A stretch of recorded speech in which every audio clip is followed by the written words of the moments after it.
Hey everyone, it's Reviews of Ryan. We just got out of the theater watching M3gan. So if you guys don't know what M3gan is about, I'll go ahead and read you the synopsis and tell you the actors and everything. It's a robotics engineer at a toy company builds a lifelike doll that begins to take on a life of its own, and it stars Allison Williams, Violet McGraw, Amy Donald, Jenna Davis, Jen Van Epps, and Jordan Alvarez. So, initial thoughts. What did you think about it? So I would say that M3gan seems like it's a movie that really has a nice balance. It balances in humor. It has action scenes where it needs to have action scenes. It really seems like a movie that had a good runtime pacing, never really felt like it was an issue. My areas that I think it could improve on, there were some parts that were a little bit cheesy. Some of the dialogue was a little bit comical. And unfortunately, this has a PG-13 rating, which I feel like really constrained what they could do with this movie. However, I do feel like they pushed it as far as they possibly could with the PG-13 rating. It really felt like a movie that had a lot of balance, and it really, I was never bored during the movie. It was a great balanced out movie. Yeah, I agree. I think with this movie, there's a big rating system right now that's like an A, like 98%, I think, on Rotten Tomatoes. And, I think I was a little skeptical going into it because of that, because usually January horror movies, they don't get like good ratings like that. But I thought it was pretty good. Like you said, they balanced out humor really well. There's actually a lot more humor than I thought it would be. I think that the acting was pretty good in it. I thought the child actress, she was pretty good. The little girl, Cady, she was pretty good. The mom, she wasn't the mom. She was the right, the aunt that was taking care of her. The aunt did a good job of her portrayal. She did a really good job with her performance. I think there was a little bit of holding back a little bit because of the PG-13 rating.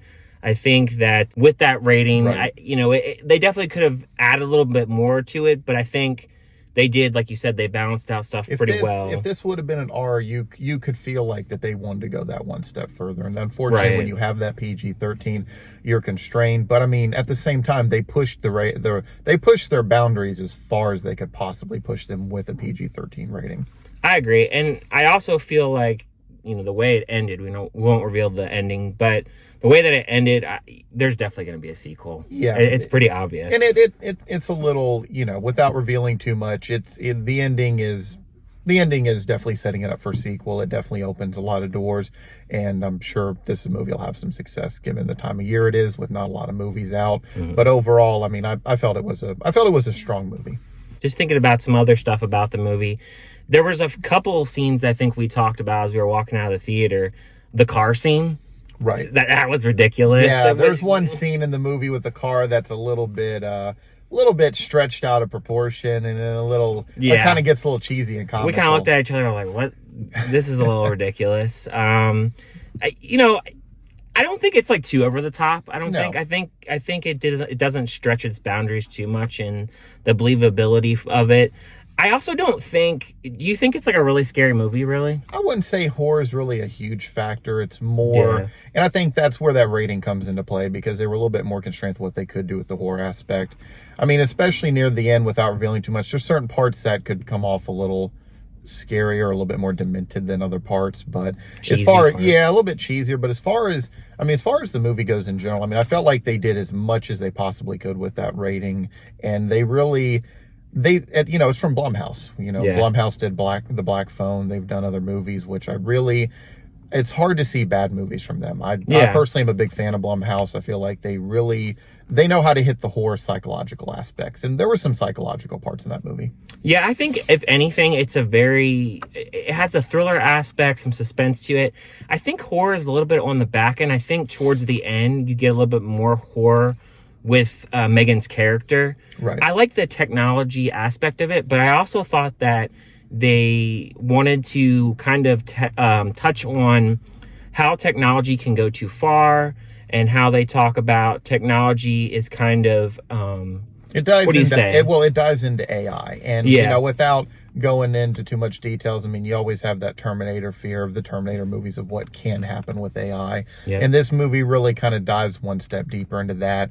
And it's it really makes you question a lot of things. It also talks a lot about connection, with a human versus an android, and how far can we push those boundaries? And, is there a limit of too far? Can we connect too far with technology? And are we going to lose our human aspect and our ability to connect with other humans as well? I agree. So what would you give it? I personally liked it. I would throw it a 3.5. I would give it a 3.5 out of 5 as well. Would you buy it? I'll definitely pick it up. I don't know if it's a movie I'd pay 100% full price for, but it's something that I definitely will pick up.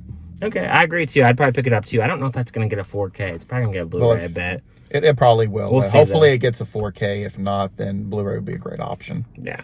All right, you have any other thoughts? No, it was a great movie. I mean, I definitely think a lot of people will like it. I mean, I personally enjoyed it, and I can't wait to see what Blumhouse pulls out next.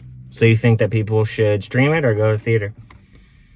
I mean, I personally feel like it's a theater movie. I feel like it's definitely worth watching in theater. If you went and spent $10, $13, I mean, you're not going to be disappointed by it. Besides just some cheesy parts, I mean, I felt like everything was paced. And the big thing is this movie didn't go on longer than it needed to. Right. It knew its place. It knew its time limits. It should stay within, and it didn't try to stretch those boundaries like some movies can do. I agree. All right, well, you wrapped up all your thoughts? Yep. I'm good. All right, well, that's our rating. Let me know in the comments, what do you guys think about this movie? Are you going to check it out, or are you going to wait for streaming? Thank you guys for watching as always, and I'll see you guys on my next review.